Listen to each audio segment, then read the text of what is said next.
Hey guys, welcome back to Terror Takeover, your one-stop shop for all things creepy, disgusting, and horrifying. I'm your host, Crow, and it's just me today, guys. Shar took the week off, so I said, what better time to actually do an episode by myself? It gives me a chance to ramble and not worry about if I'm talking too much because I'm the only person talking. I'll still somehow find a way to talk too much anyway, but just sit back and relax and hang out with me for a while. And we're going to talk about a new movie that I watched this week. But before I get into that, I want to talk about some things that happened this week that are pretty notable in horror. A lot of really cool news this week, guys. I've just kind of been having a moment, losing my mind on social media, just looking at everything. Tomorrow, In a Violent Nature comes out, which I am super excited to see. We've been talking about it a little bit on the pod. It's actually releasing on VOD tomorrow, which for those of you who don't know yet, VOD is video on demand. So that basically means like streaming services, things like that. I'm pretty sure that means Shutter. So I will be watching that tomorrow if that is the case. And by tomorrow, I mean the 28th, which will be today when this video or this episode comes out. Sorry. Maxine, the long awaited Maxine, finally comes out on July 5th. And they just this week, I believe, did the world premiere of Maxine, and Mia Goth looks amazing at the premiere, of course. And we actually shared a really cute picture of her on the Instagram, so definitely check that out. Longlegs comes out July 12th. I am excited for Longlegs because I really like the main actress, and her name is escaping me right now. But Micah Monroe, that's what I thought her name was, but I just didn't want to say the wrong thing. I really, really liked her from It Follows, and I never quite got over that movie, even to this day. I think it's an amazing movie, and if you haven't watched it, it's one of those movies that I recommend to everybody. And I always say, don't look anything up about it, just watch it cold. And if you smoke, smoke beforehand because that movie is a wild ride. Yeah, I think that's it for the horror news this week. A lot of really cool movies coming out soon. Oh, there is also, I can't remember the name of it, A Quiet Place. The prequel to the A Quiet Place movies also comes out pretty soon. A Quiet Place Day One is what it's called. And oh, that actually came out on the 26th. I'll probably have to look into that. But as we spoke about earlier in the podcast days, I wasn't super crazy about that movie. It was just like a little too quiet for me, which is kind of the entire point of the movie. So it just didn't catch my attention quite as much. But I might give it another go. Maybe the prequel will make it cooler. I don't think I even liked Paranormal Activity until I saw the second one, and then everything made sense for me. So sometimes it just takes another go. This week, I watched the movie Stopmotion by Robert Morgan, and we mentioned this movie in previous episodes, so I was pretty excited to check it out. The movie actually came out, I didn't realize this came out in theaters for a time. I don't know if it was a limited run or what, but it came out on February 23rd, apparently. Did not know that. That's pretty crazy, but I didn't hear anything about it. So I wonder if that was just like the film festival circuit, maybe. I'm not sure because it certainly didn't come to my theater. But it just came out on Shutter on May 31st. So we're about a month late, but that's okay. You guys will forgive us, I'm sure. It's directed by Robert Morgan, who has mostly done stop motion horror films in the past. By films, I mean short films. He came out with one in 2001 called The Cat with Hands. This is a really short one. It was something about like 3 minutes, but it's basically a surreal stop motion film about a cat that wants to be human, and it kind of just like attacks humans and takes little parts of them until he slowly becomes human. I will say the short film is only 3 minutes long, and they actually did achieve quite a bit with that 3 minutes. It's not bad. It is dated because it's from 2001, so it's in like 480p or something on YouTube. It's not like the highest quality, but it is entertaining, so check that out if you have 3 minutes to spare. Also, in that short film, he mixes a little bit of live action and a little bit of like stop motion, similar to stop motion the movie. So it was interesting to see that he had been kind of doing things like that since way back in 2001. Another stop motion film that he has on YouTube is called Bobby Yeah. That one came out in 2011. It's very difficult to describe this short film. It's like this rabbit creature criminal guy steals a prize pet from this like baby angel thing, and he just experiences this incredibly bizarre nightmare reality as a result. I don't know how to explain this any better than that. This short film is like a Primus music video. It is so bizarre. There are so many strange things that happen. And there's a lot of parts in this short film that actually like make me uncomfortable. Like it just looks so gross. A lot of like fleshy and bloody bits. And even though it's like wax and thread and things like that, it still has a tendency to just gross you out, which kudos to him. I'm sure that's not easy to do. And then of course the stop motion aspect is really well done as well. I will say that you can see a stark improvement from The Cat with Hands to Bobby, yeah, but there's like a good 10 years in between those two films. So the improvement is quite obvious to me. I would say between the two, Bobby Yeah is a little bit longer. It's like 20 minutes. Highly recommend that one. That one is so crazy. And if you want to watch something just really weird, really twisted, watch that short film. So we're going to go ahead and get into the actual movie Stop Motion. I'm going to tell you all of my thoughts about it. But first, I'm going to give you a plot rundown. That means there are going to be spoilers ahead. So if you don't want to spoil this movie for yourself, then you might want to just skip this episode until you actually get to watch the movie. Basically, the story follows the character Ella, who is a stop motion filmmaker, but she is the daughter of another stop motion filmmaker who is basically a legend in their scene. So the mom has arthritis and she's not able to, if you know anything about stop motion, you know that you're basically taking pictures, a bunch of pictures of like tiny adjustments that you're making to little figurines. And the mom can't do those adjustments anymore because her hands are going. So the mom comes up with the plot for the film, and the daughter, Ella, is actually the hands of the film moving the figurines. And the mom is pretty strict on her. She is constantly like, move it, not too much. And she's just like really getting on her if she doesn't do it exactly how she wants, which is quite frustrating. And then her mom falls into a sudden, very strange coma, and things just suddenly take a turn for the worse.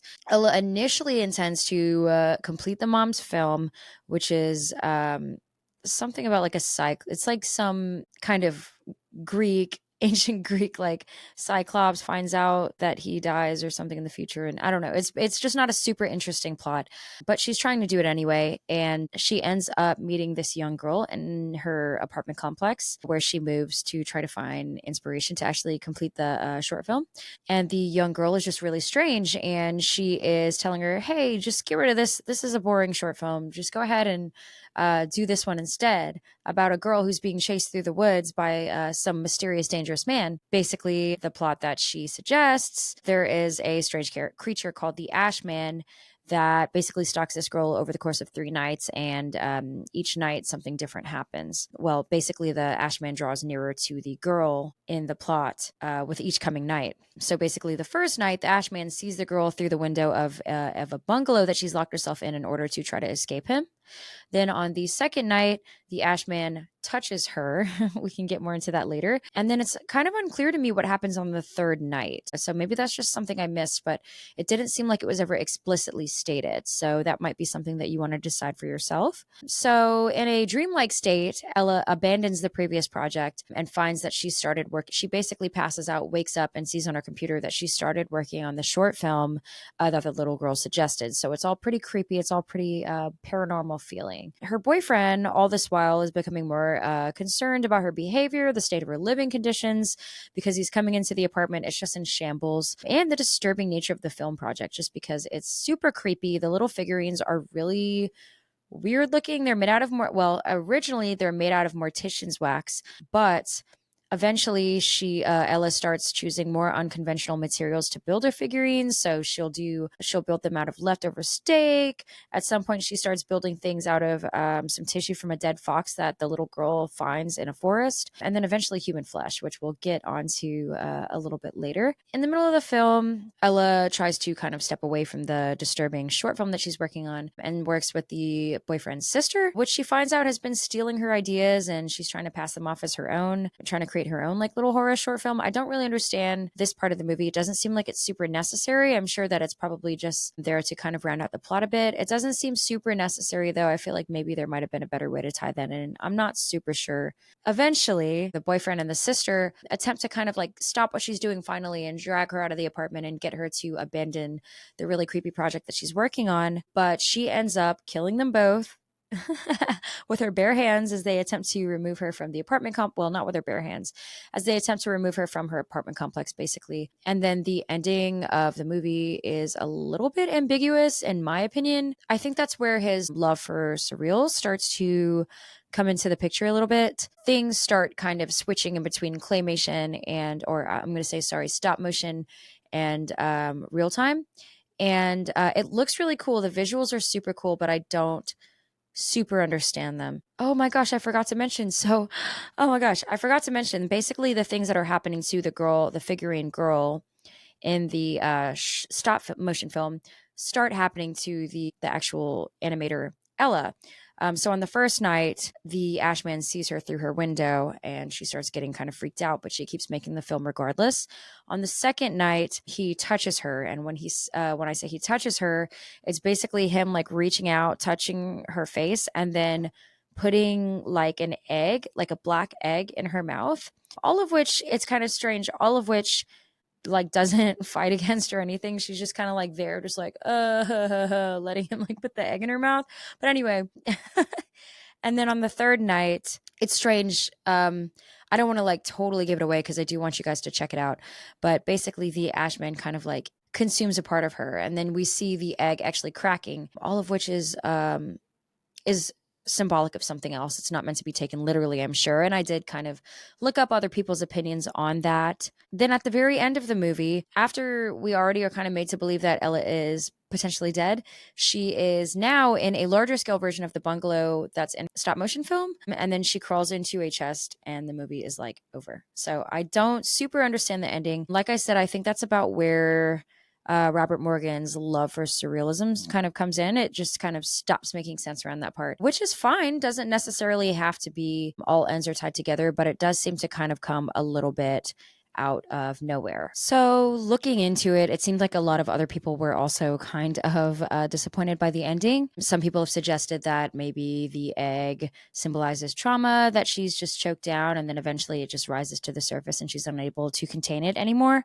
Some people suggest that it's all a metaphor for being overworked and for just totally being consumed by your art to the point to where it is actually kind of having a detrimental effect on your life. As far as what I felt about the entire movie, I know I kind of gave my thoughts a little bit while I was explaining the plot, which I hate doing, but I can't help but do that. That's just who I am. I personally believe that the plot of the movie is very original, at least for right now. There isn't really anything in contemporary film that's tapping into the bridge that connects stop motion and reality. This seems to be a very Robert Morgan thing right now. And he is very, very good at it, in my opinion. That being said, I think that this could potentially pose a challenge for him, just as far as making him too niche or potentially putting him into a box. So I'm curious to see where he goes with that. I will say, although the plot was totally its own, this movie did remind me, and I couldn't help but think of this, it did remind me a lot of Smile. If you've ever seen Smile, basically throughout Smile, there are parts where the main character is experiencing a reality that's different from something, or sorry, different from what everyone else is experiencing. So she's seeing these people like smiling at her and nobody else is noticing what's happening. That's kind of how stop motion feels to me. Kind of the juxtaposition of her seeing all these things that just aren't right and basically everyone else just being like, you're out of your mind. You're too involved in this project. So that really did feel similar to me. I wonder if anybody else kind of felt that as well. I will also say I did get some elements kind of excuse me, of Black Swan, just from the like insecurity and like being able to perform independently. This girl has this big struggle creating something outside of her mother's shadow. And it felt very similar to certain scenes and themes in Black Swan. I will also say that there is a part in which the main character kills someone with a camera tripod. I just wanted to say that had to be an homage to Peeping Tom, the movie from I believe it's from the 60s, but it's recognized by many as one of the first, if not the first slasher. And basically he just kills everybody with a tripod. So I thought that was cool. And if that is an homage, then that shows that this guy has done his homework and he's done his research and he knows a thing or two about horror. Basically, I did have a gripe about a thing that happened in the plot, and it's just something that I do have to mention. There is a scene in which Ella is able to take down her large boyfriend and his sister almost with her bare hands at the same time. And that just seems very strange to me, because around this point in the movie, she also has a wound in her leg that is preventing her from being able to walk properly.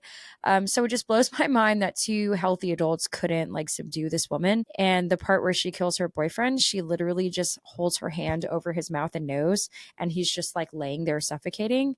And I just don't understand why he doesn't just reach up and like move her hand. I don't know if that was supposed to be like that or what, but it just was like, that's interesting. But I can't understand the death of the boyfriend's sister because Ella had like the camera on the tripod. So that's kind of acts as a weapon. But the boyfriend death part was a little bit confusing to me. I will say that the actual pacing of the movie is done really well. No scene seems to just like kind of be coming completely out of nowhere, which is, in my opinion, impressive, being that there are surreal qualities to the movie. And often I find that surreal directors have trouble making the plot make sense and have a sensible chronology. So I do give him kudos for that. Another gripe that I kind of had was the live action characters do have enough backstory for them to feel relevant enough to the plot, but not enough backstory or not enough like I guess character development that you actually care what happens to them, in my opinion. People are dying in this movie, and I did not give a shit either way. And I feel like it's not really supposed to feel like that. Or maybe it is, who knows? But I would have liked to know a little bit more about the characters, or I would have liked for them to feel maybe a little bit more human, other than the little girl, because she probably wasn't supposed to be just like regular human. I think the main character, Ella, I feel like she was likable and understandable. So I will say that. It was more so the side characters. Another thing I wanted to mention is that the Ashman wasn't particularly frightening to me either. Like he kind of just looked like maybe a little too anthropomorphic. I felt like he could have been a little bit more chilling, a little bit more haunting looking. But the face was great. It was more so the body, the hands. I feel like it could have maybe just been a little bit more disturbing. I think that if Robert Morgan is able to improve upon his like live action characters, I think that would go a long way in the quality of his work, because I already think the quality of his work is really good. I think that this would just step it up to the next level. That being said, the figurine characters, honestly, even including the Ashman, even though I would have, some suggestions to make him scarier, the figurine characters were totally creepy. Like the little girl doll was super, super creepy. Her eyes, her like hair, the little sounds she would make, totally creepy. He did a really good job on that. And that's the same way with Bobby Yeah, the short film that he did. The characters are really well done in that one. Sorry, the figurines are really well made in that one as well. And they look just super creepy, even if they're not supposed to be like outright scary. They're just like unnerving looking. The cinematography, really well done in my opinion. I think every shot was beautiful. And I will also say, like, I don't know if this was intentional, but a lot of the settings had like this super low roof and these small, like dark colored rooms, and it just felt very creepy, just oppressive in my opinion. It just felt very stifling. It kind of made you feel like you were short of breath. I believe that was the intention. So kudos to him for that as well. I think that the entertainment quality is definitely there. I don't regret watching this movie. I did enjoy it. But I will say, as I said before, the stop motion parts were really where it was at. All the stop motion parts were really, really sick. They were really cool. They were visually astounding. He's an incredible stop motion animator. The only thing that I wasn't totally flipped about was the live action parts. And not to say that they were bad, I just felt like they were maybe a little too slow, maybe a little too boring, but they were fine. They were fine. And he doesn't have as much experience with a feature length film. My final thoughts on the film, it's not perfect. But I think it was done. I think that for the amount of work that Robert Morgan has out there, I think that this is really done quite well, especially considering that he doesn't have a whole bunch of experience in feature length films. I think that his strongest suits for this film are originality, pacing, cinematography, and then obviously these stop motion scenes, all super strong. I think the main thing that could use a little bit of work would be the characters, fleshing out the characters, actually making them likable or making them not likable, even the sister that was stealing the ideas. I didn't dislike her, and I feel like I probably should have disliked her more. So I think that if he puts a little work into his characters more, I think that I could really see him creating some really cool stuff. As far as this type of film, feature length, with mixing in the live action and the stop motion animation as well. I would love for him to continue exploring this type of film. I'd like to see how he hones his talent and his eye for what needs to be left in, what needs to be taken out. That's another thing that I want to mention is a lot of the time when directors start out making short films and move to longer films, you can tell that they didn't really know what to do with the extra time. I didn't feel that way with Robert Morgan. I felt like he was pretty good with that, just to say. And I will say there is a lot of entertainment value in what he's doing. I think that there is a lot of room to make more movies like this that are very entertaining. And I definitely am looking forward to seeing them. So I would love to see what he continues to do in the future. Anyway, guys, that's all we have for this week. Let us know if you have seen Stop Motion or any of Robert Morgan's other short films, because I want to talk to somebody about Bobby. Yeah, that one might send me back to therapy. Great short films, enjoyable movie. I did like it.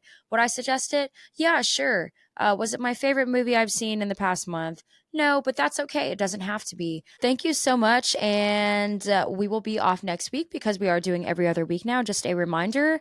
And the following week, we are going to have a very exciting episode in store for you guys. I think you could probably already guess what it's about. We will see you guys then. Bye. Have a wonderful weekend.